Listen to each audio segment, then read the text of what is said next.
Welcome to our channel. Today we how to register with Chamberlain MyQ for smart garage control step by step clearly. Open your web browser and go to the Chamberlain MyQ website. Locate the sign up or register option on the home page. Click on the sign up button to begin the registration process.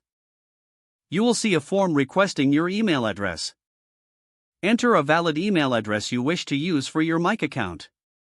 Create a strong password for your account. Ensure that your password meets the specified security requirements. Confirm your password by typing it in again in the designated field. Read through the terms of service and privacy policy. If you agree to the terms, check the box indicating your acceptance.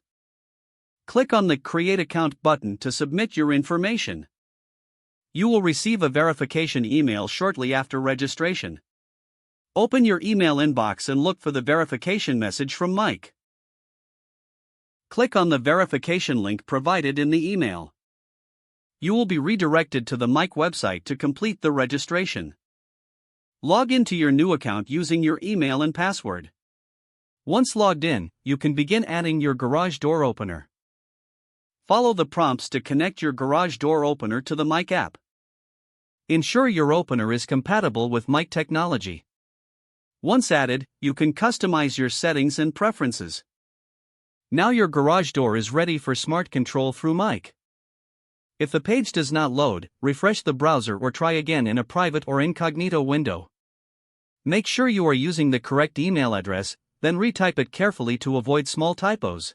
If your password is not accepted, use the reset option and create a new strong password you can remember.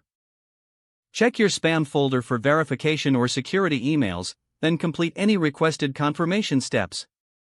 Enable two-factor authentication if available to improve account security and reduce unauthorized access risk. After signing in, review your profile details so your contact information and settings are accurate and current. If you see an error message, note it down and try again after restarting your device and internet connection. Don't forget to like this video and subscribe to our channel for more step-by-step tech guides.